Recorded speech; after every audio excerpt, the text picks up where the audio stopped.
Hello again. Welcome to another session of the 17th annual Transforming the Teaching and Learning Environment virtual conference. I'm Bob Hales. You're stuck with me as your moderator. We have with us today Dr. Lisa Raymond Dolan. She's a clinical assistant professor at New York University, previously taught at Pace University, SUNY Downstate Medical Center, and Bank Street College of Education. Just can't hold a job, right? To be fair, Bob, in my clinical practice, I've been at the same place for 17 years. So, We also have Dr. Allison Rebels, who's a full-time clinical assistant instructor within the Master of Science in Occupational Therapy program at Pace University. Has 14 years of experience working as an occupational therapist. And we have Dr. Jennifer Tokash. You Takash? got it. Yeah, Tokash. Tokash, okay. She has 27 years in occupational therapy. Started when she's about 6 years old.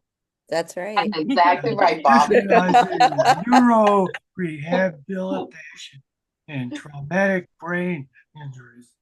And she is an academic fieldwork coordinator and clinical associate professor at Pace University's Master of Occupational Therapy program. And in 2003, she received the Dean's 2023, received the Dean's Award for Outstanding Teaching. Woohoo!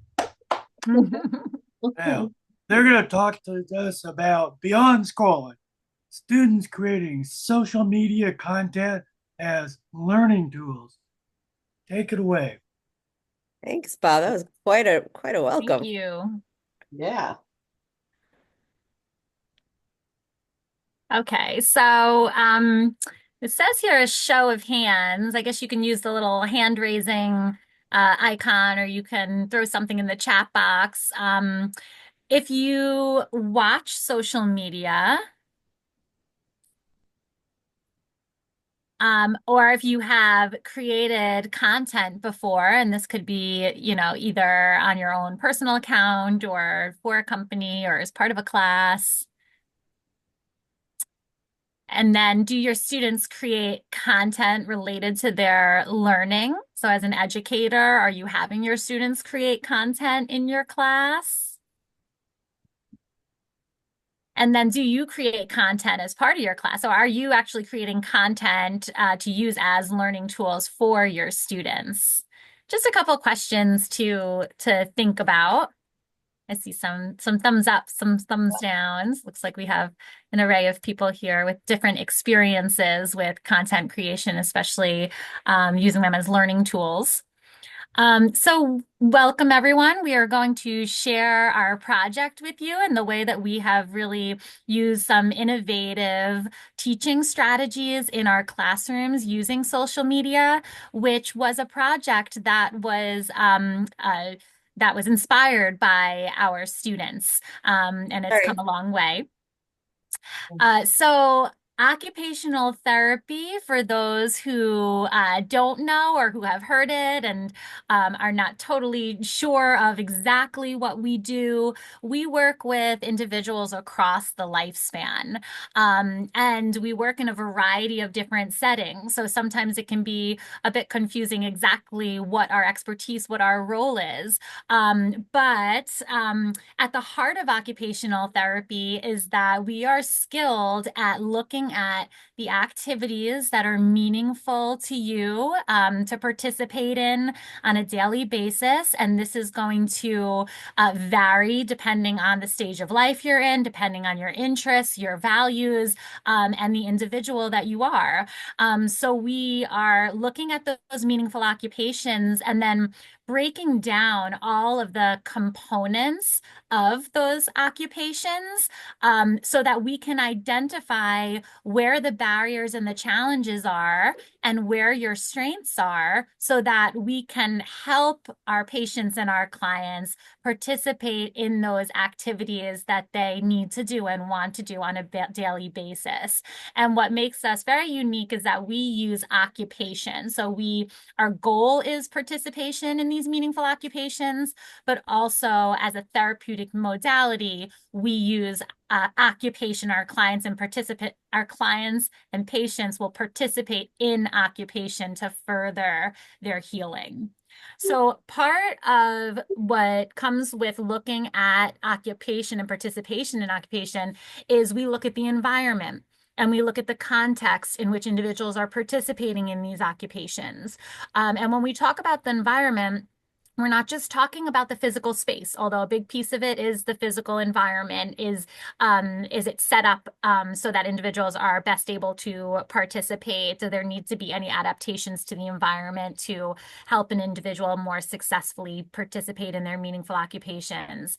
But as part of the context, we're also talking about the social surroundings. We're talking about societal attitudes, different public services and policies that are in place, as well as the products and the technology available.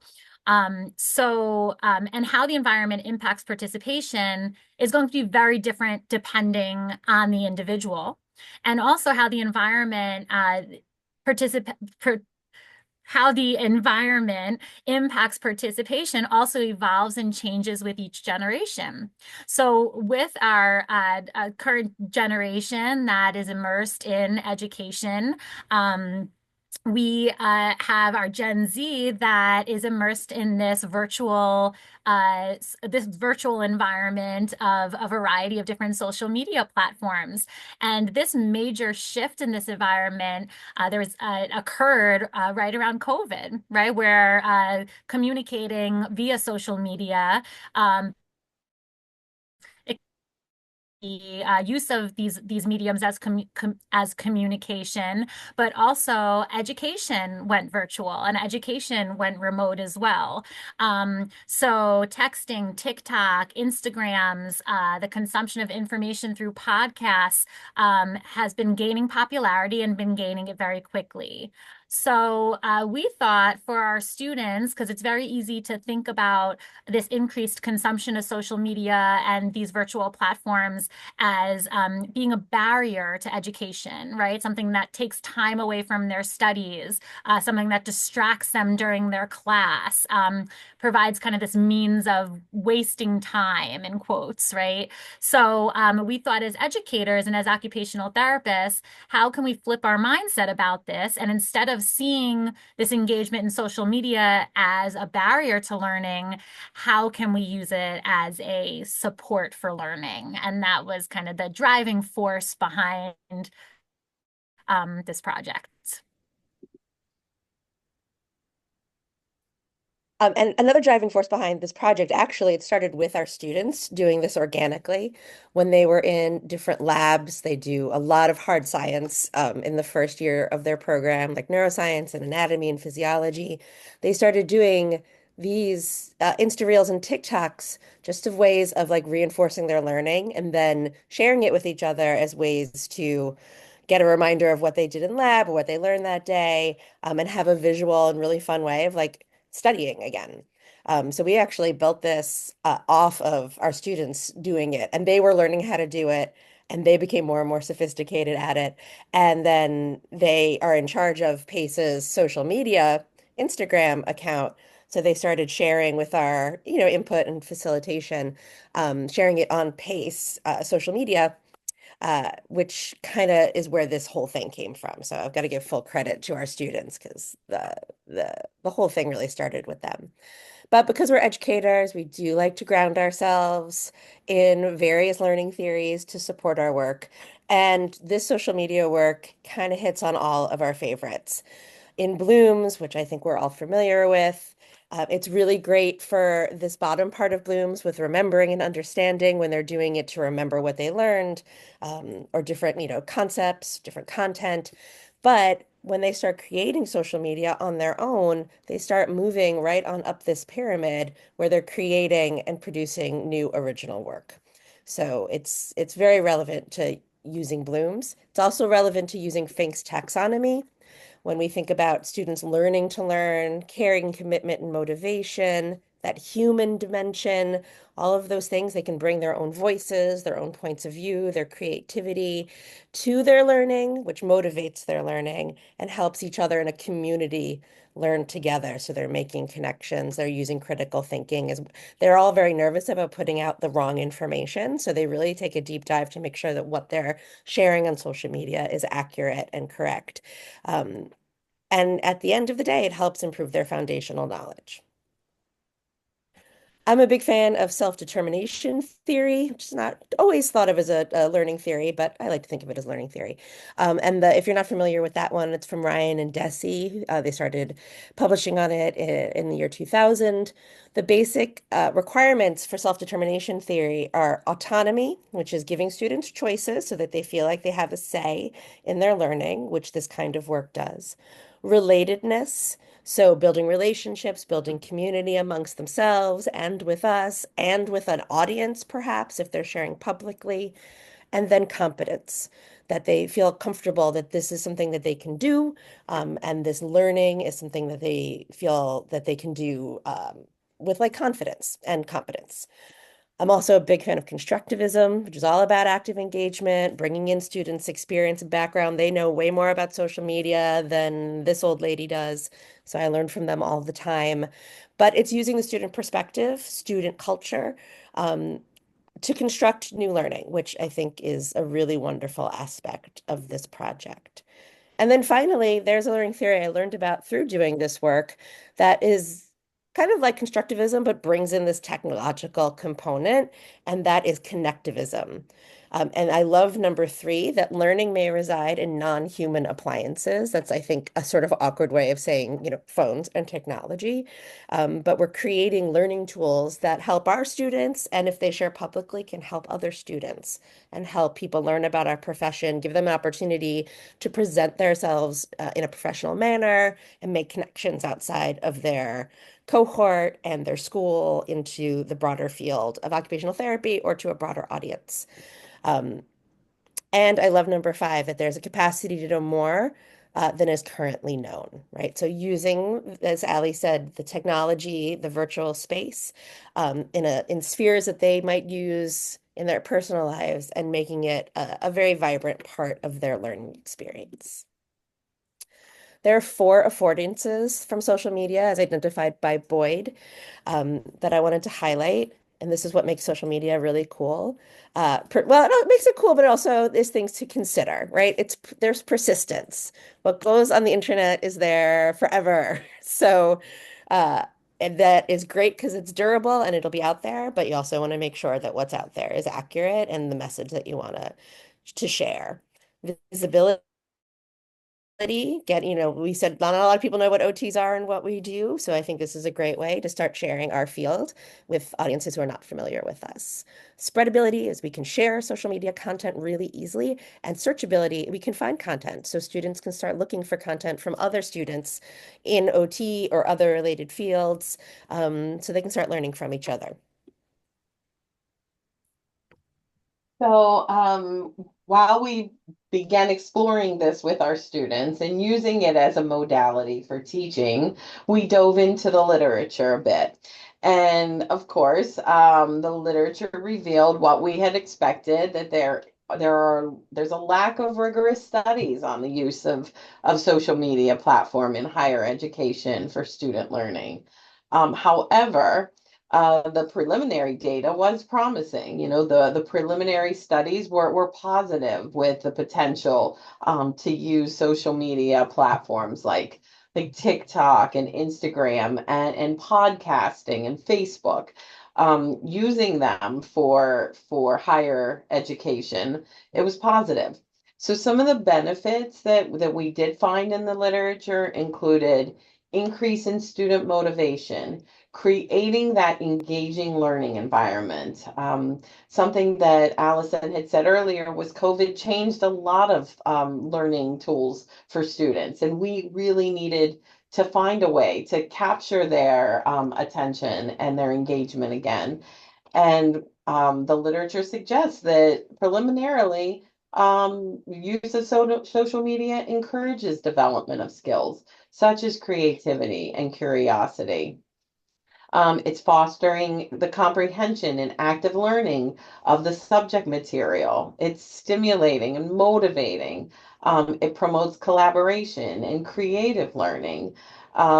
It We also dove into finding that it allows an opportunity for this type of micro learning that happens, this educational strategy that breaks those complex components down into micro components.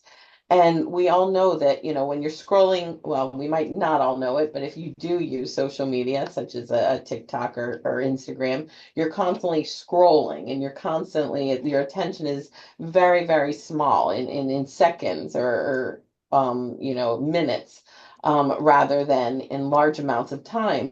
So getting this material done in small increments really helps facilitate that micro learning, that short time span that enables students to retain some information. And it really helps the students to connect on that personal level, communicating with one another and communicating what they're learning to a broader scope of an audience, which is really important for our students with their soft skills. And being an academic fieldwork coordinator, that is something that I hear from fieldwork educators and supervisors that are out in the field, is this generation's really struggling with communication skills, with eye contact, with writing, with being able to listen.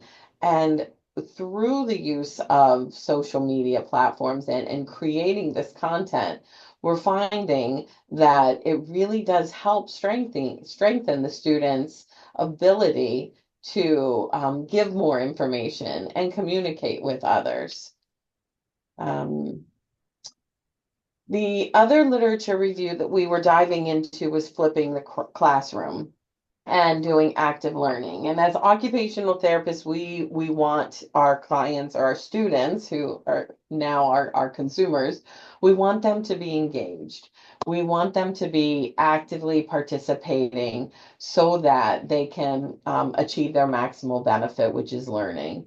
And by flipping the classroom and engaging students in active learning, they're more motivated. And the preliminary research is definitely suggesting this as well.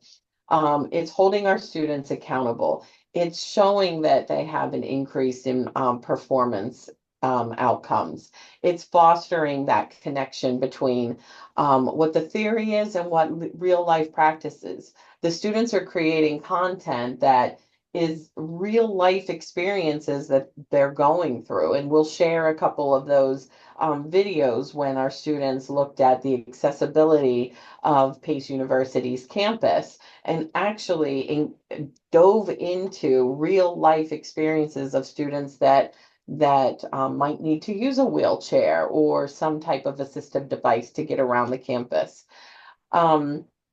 This might even be more impactful for our lower achieving students, to get them engaged in something like creating social media content. Really can tap into a whole different type of learning for these lower achieving students. And I didn't mention it in our learning theory section, but if you're familiar with universal design for learning, this fits in beautifully with that as well, where there are multiple ways for students to show what they know outside of a PowerPoint presentation or a paper. But let's get into showing you some of the really cool things that our students have done. So we had a request from Jennifer, who's our fieldwork coordinator, that when our students were going out into the field, they weren't really having a deep understanding of a very commonly used but very complex pediatric assessment tool called the Peabody. or the PDMS. So I thought this would be a perfect opportunity to start testing out some of these ideas that we've been having about social media as learning tools and have the students create Insta Reels or TikToks, taking each part of this very epic assessment and going through scoring, administration, and interpretation. So let's show you a couple of those because they did a really amazing job. It's me. You're probably wondering how I ended up in this situation.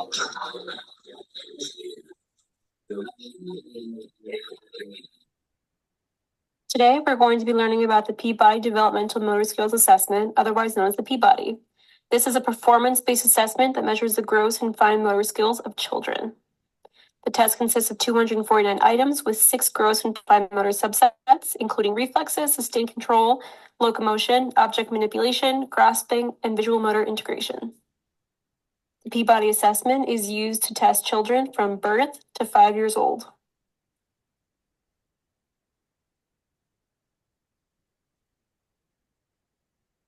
The kit comes with everything you need to administer the assessment. It costs $599, comes with manuals for administration, scoring, profile summary forms, record booklets, various manipulatives, such as wooden pegs and building blocks, as seen here. In terms of scoring, children will receive a 0 if they cannot do an item or don't attempt to do it. Children will receive a 1 if their performance shows clear resemblance to item mastery, but not quite full criteria. The child will receive a 2 if they perform the item according to the specified criteria for mastering the skill. These numbers are added up together to calculate the raw score. Using these charts in the booklets, the raw scores can be converted to percentiles, standard scores, overall composite scores, and age equivalent scores. These scores allow practitioners to see where children fall in terms of their abilities, whether that's average, above average, superior, below average, poor, very poor, etc. Some strengths of this assessment included being very thorough. The different composite scores of the different areas measured allow the ability to highlight the different needs and abilities of the child.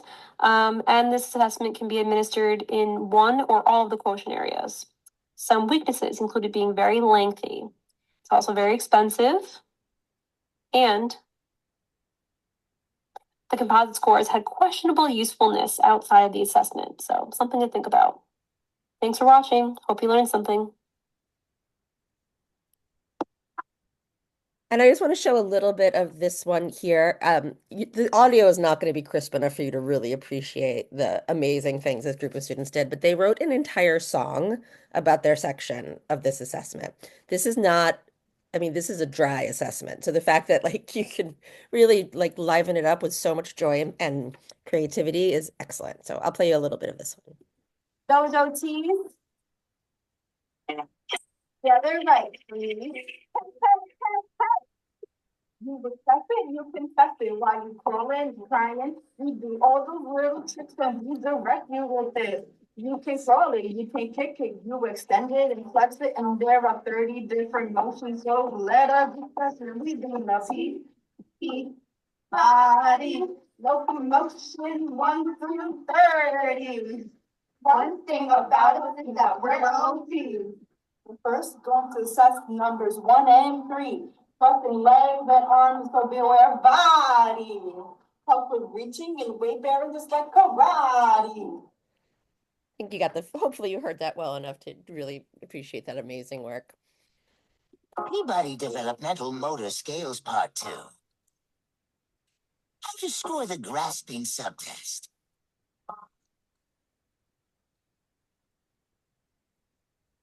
Let's go. Administering any of the Peabody subtests, first establish a basal level. A basal level is achieved when the child scores 3 consecutive 2s. Scores should look like this in your examiner record booklet.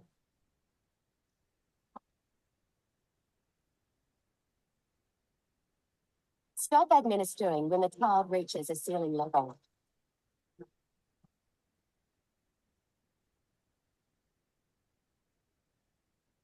A ceiling level is met when the child scores 3 consecutive 0s. Let's take a look at this 5-month-old's results. In this example, the assessment began at item 5 and ended at item 10. Add all scores to get the raw score.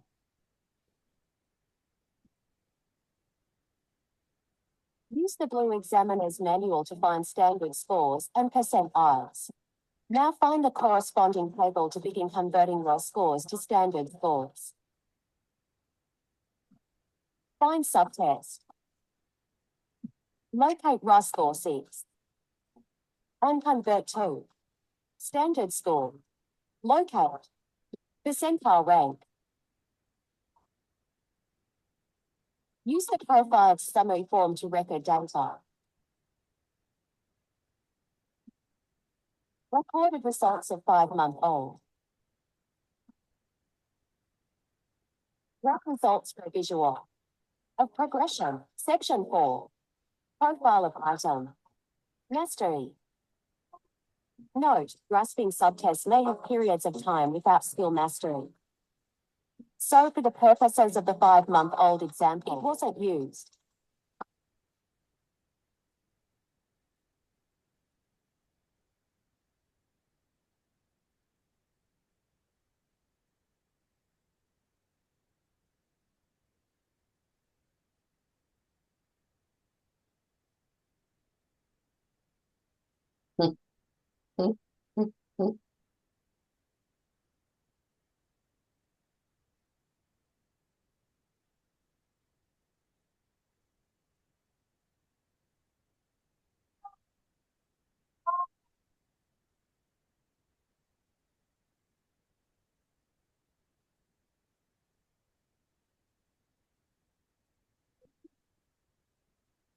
So not only does it show all of this incredible amount of content in a short amount of time, you also like get to know the personality of our students a little bit. Saw that one already. Oh, they're all playing. How exciting. All right. So that was when I was at Pace. I moved, as Bob pointed out, I did change jobs, and I'm now at NYU. And when I made this shift, they actually came out with a new edition of the PDMS. So now they're on the 3rd edition, which was an amazing opportunity to have my students teach me about what is different in this new version.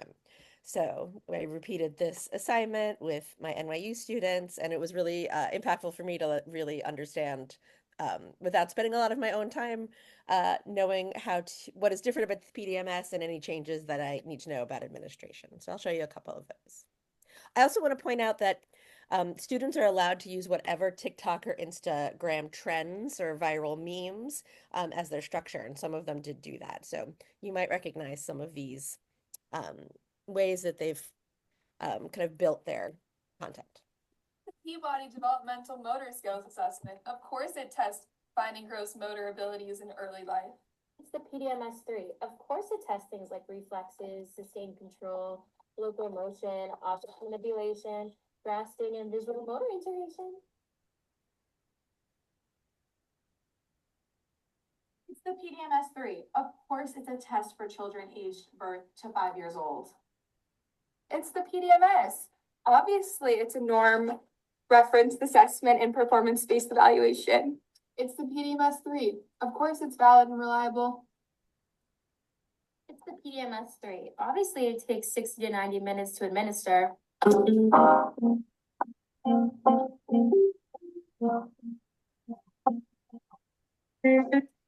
the PDMS-3. Obviously, it's based off the dynamic systems theory and the developmental theory. PDMS-3. Obviously, you get all this for $820, both digital and print.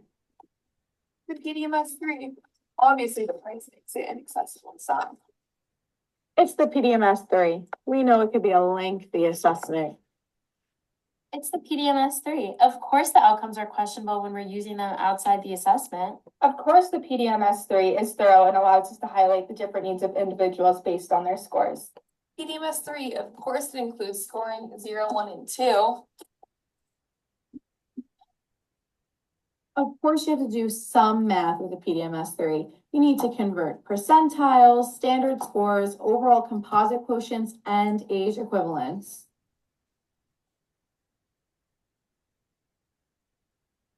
It's the PDMS-3. Obviously, it has less subtests than the PDMS-2. Okay, hope you learned something.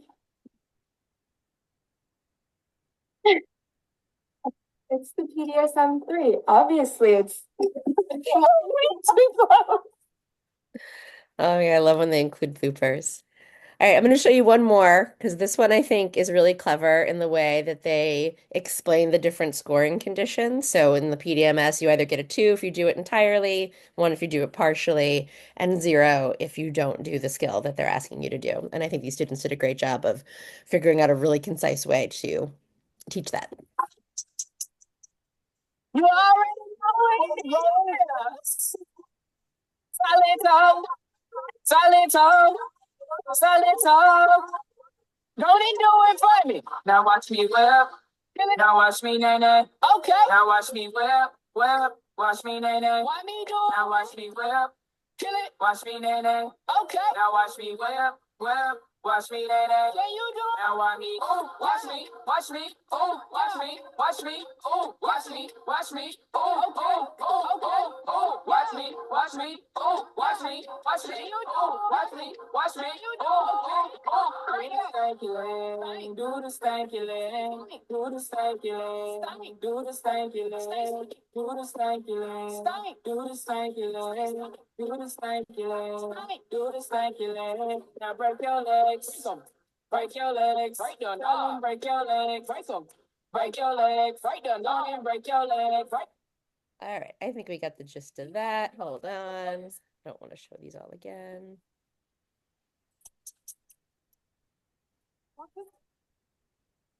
All right. In the interest of time, I'm going to skip ahead to our videos on advocacy because this was a very powerful thing that came out of this project. Yes, and thank you, Lynn, for your question. I think that I will answer your question when I talk about the advocacy slides here in a minute. We advance. We can do it. Okay, got it. Phew. So, as Lisa had mentioned earlier, this project organically happened when our students were video recording some of the activities that they were doing in class. And one of the activities that I have them do in a environmental modifications course is we go through the campus of PACE and they look at the accessibility of the campus and how would individuals that have both visible and invisible disabilities, how would they be able to manage and engage in the campus? So our students, some of them were in a wheelchair, some of them were using walkers, others had some sunglasses that had tape on them, which allowed them not to see. And others had, one arm strapped down and they were using only one hand, different disabilities. And they were videotaping themselves during this project. Well, the one student that was in a wheelchair, while they were pushing the wheelchair, they hit a bump on the sidewalk. And it showed that the sidewalk is not accessible at the university because it's too hard for an individual to push themselves over. So they had to have assistance behind them to come and push behind the wheelchair. And I think we have that reel actually in one of the slides. And they posted this video and it said, "How accessible is your campus?" And they posted it originally, this was a SOTA Club, which is our Student Occupational Therapy Association. It was their Instagram page, and they posted it there. Well, it certainly grabbed the attention of our administration, and our administration quickly reached out to myself, and I believe at the time Lisa was the SOTA person who was the faculty representative for the SOTA Club. And they said to us, you've put this out there and now it looks very unfavorable to our campus. We need to rectify this. What can we do? And what that allowed was it allowed our students to very quickly meet with the highest level of administration, all the way up to the president of the university, showing these videos that they were, creating during class time and showing the inaccessibilities of Pace campus, of the Pace campus, from doors not opening automatically when you hit the automatic button, or from parking spaces, being so far away from the entrance of a building that the person could never navigate it in a wheelchair without it being a power wheelchair if it was in a manual wheelchair. So it was beautiful. Thank you, Gregory. It was 100% amazing that the response of the university was what it was. And we were not reprimanded. We were not scalded. It was an opportunity to say, wow, like we have some work to do. Let's work together and let's get it done. And there's the video there that's playing, and you can see, and this is what they had posted. And what came about that was significant changes to our campus accessibility. The parking lot that you see here on that third video, where it says campus accessibility, that parking lot completely was shifted to another area, and a brand new ramp was installed with really nice blacktop that allows for an even surface for students to be able to navigate. The bump that you see where that student bumped into it on the sidewalk and almost fell out of the wheelchair, that they smoothed down. They actually had a whole team of concrete specialists shaving that down so it's a nice smooth surface now. The doors that were not opening when you would hit the handicap accessible doors and they wouldn't open, the students recommended that they put a QR code next to those buttons. And if someone saw that those buttons were not opening the doors and they were malfunctioning and not working, that you scan the QR code and immediately a ticket request can go directly to our facilities team, and the facilities department would come and fix that door. The accessibility map on Pace's, or the map on Pace's campus was not accessible. It didn't show where the wheelchair accessible doors were, what buildings had elevators in them. So our students took the campus map and added all of these tools, and it made it an interactive map that shows the accessibility, where if someone is in a wheelchair, what door they should go to, what building has an elevator. And it really opened an awareness for not only, other faculty members to see, if they have a class on the third floor in a particular hall, what it takes for that student to get to that classroom, and maybe reconsidering where they're going to host that course. It showed not only faculty, but our facilities team, all of the different environmental fixes and modifications that needed to be made. And a lot of these were quick fixes that didn't require a lot of money. Now, I have to say the parking lot was a very large expense that Pace was willing to take on because of the social media posts that were inadvertently, well, not inadvertently, our students knew they were posting them. We didn't realize, that they were posting them. It was a student ran page. So we did, in response to Lynn's question, we did have to then go back and look at this and put some policies to it and follow Pace's social media policies. And it did allow our team at Pace in the media department to help guide us in what is acceptable and what should be looked at. And we now have to always tag CHP, which is the College of Health Professions, so that our marketing team is also monitoring what is being put out there.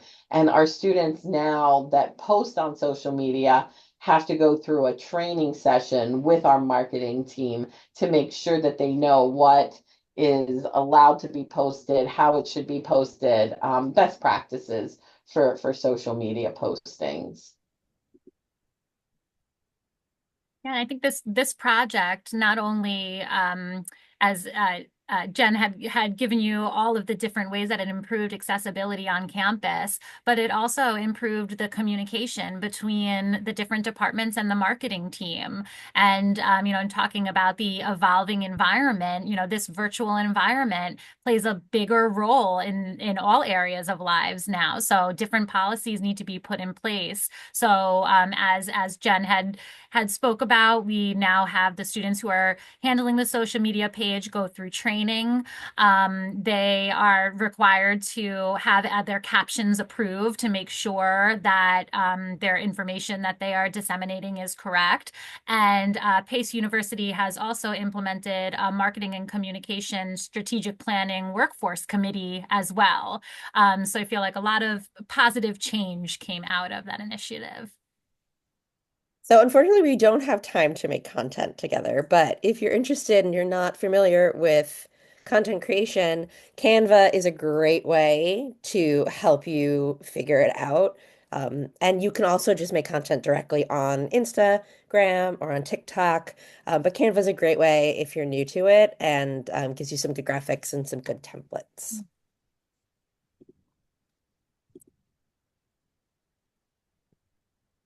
Yeah, so really quickly, Lisa, do we have the slide about supports and barriers up after the rubrics, or Yeah, I can skip to it. Hold on. Now I'm not going the right way. it's okay. I could talk about it in No, either no, it's order. I coming. just I have wanted it. to make sure I touched on it. It's coming. There it is. Oh, awesome. Okay. So we did do a formal research study to test the outcomes of students participating in this creation of social media content in the classroom. And they completed a questionnaire in which got us a lot of valuable information that we have been able to build upon and modify our procedures and our assignments that are built around social media.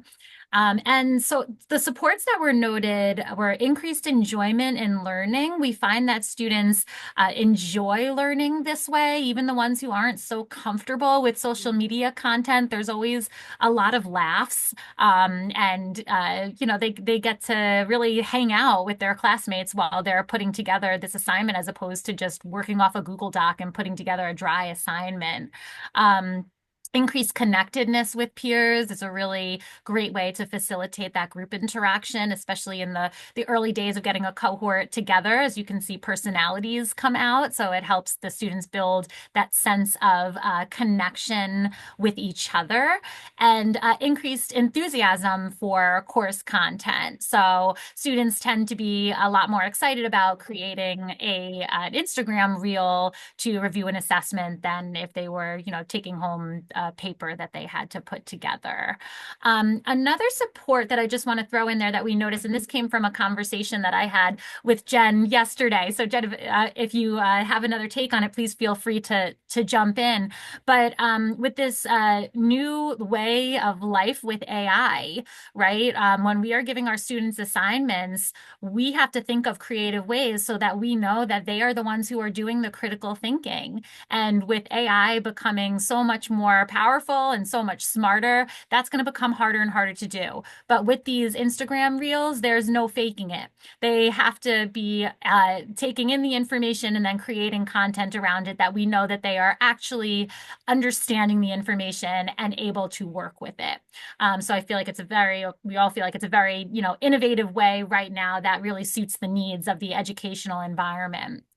In terms of barriers, so specific barriers that were noted by the students is that creating content takes a lot of time. So they felt that it took more time for them to create this content, especially if they were getting really creative. A lot of students preferred their social media to be an escape from schoolwork and OT. So they felt that they wanted to keep their social media content creation separate from their educational experience, which was interesting.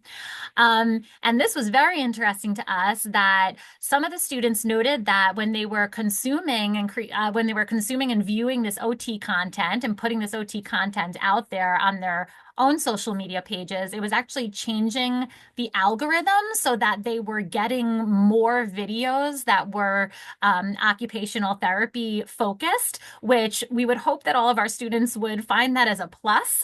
But the students that wanted to keep their education and their leisure separate, they didn't like that. They didn't like that they were suddenly, getting flooded with more occupational therapy videos.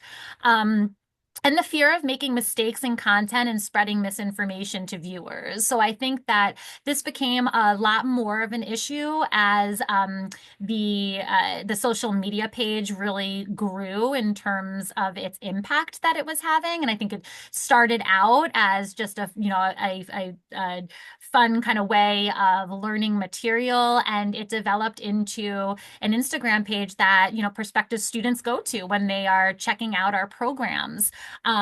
There is now a statement on our PACE_OT Instagram page that notes that we are not specifically affiliated with Pace University.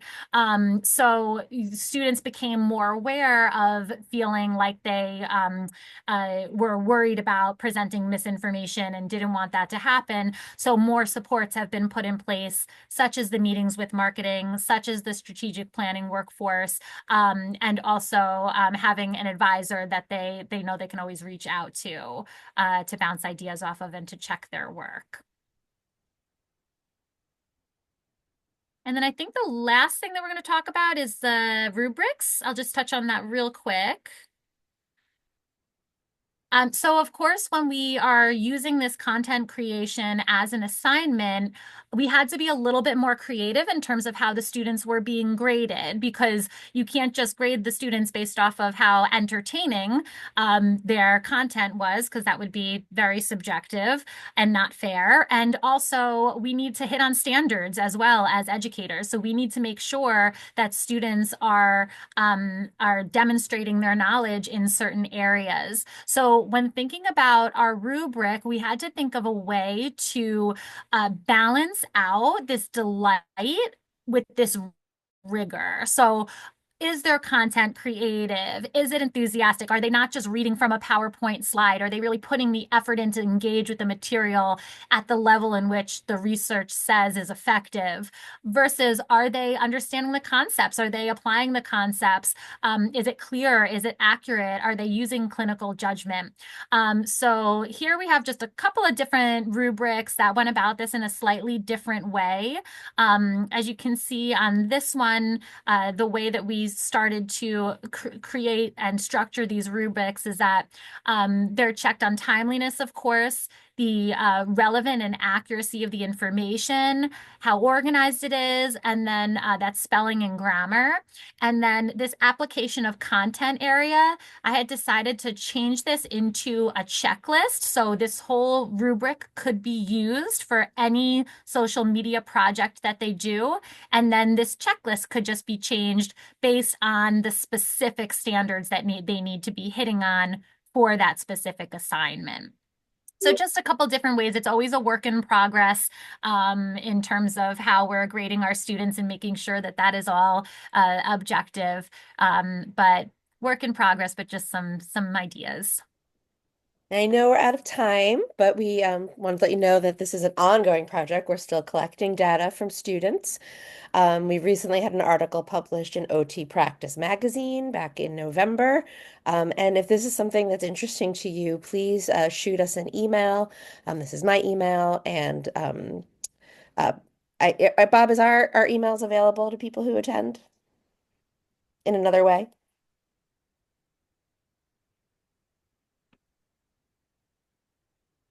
Sorry, I caught you off guard.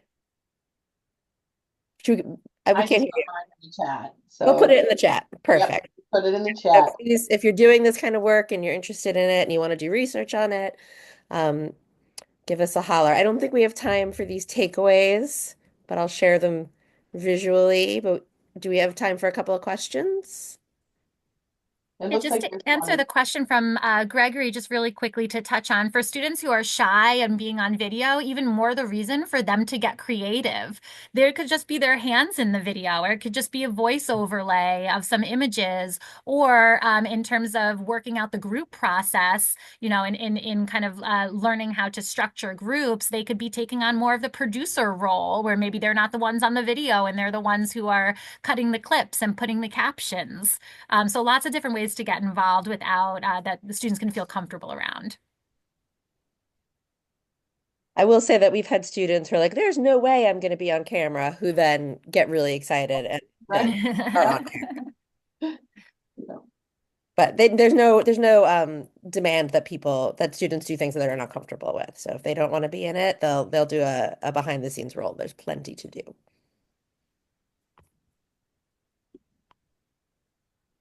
Well, I think we're out of time. Thank you for having us. Thank you so much. Thank you very much for everybody coming. Thanks for having us. Great examples of how to use social media. Yes, it's something general, for the most part, students would have fun doing and they learn at the same time.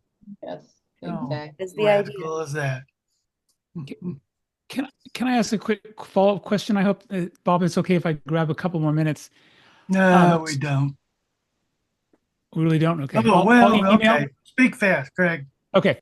Any concerns about the vitriol and the hatred that's in social media today? Because if students are using publicly accessible accounts, whether they create a burner account or they're using their own, I've done this before in my history classes, and I was a little bit concerned about students who will post something, and we know today that it doesn't matter what the topic is. You can post something, and you run the risk of getting harassment. So is that a concern at all? Has that come up at all? I mean, I don't have my students share their assignments publicly. They just create it Okay. on the platform and then submit the MP4 to me. Mhm. Perfect. Thank you. Yeah, it's true. I think there's people whose only goal in life is to denigrate, make fun of others online. That is true. Absolutely. Yeah, no, it's definitely something to That's in consider. everything that we do, right? Everything, whether we're just visiting a site or a hospital or what have you, they can encounter that anywhere. Thank you very much. I love the Yeah, session. of course. Thanks for Thank coming. you. Thanks for coming, Gregory. Right.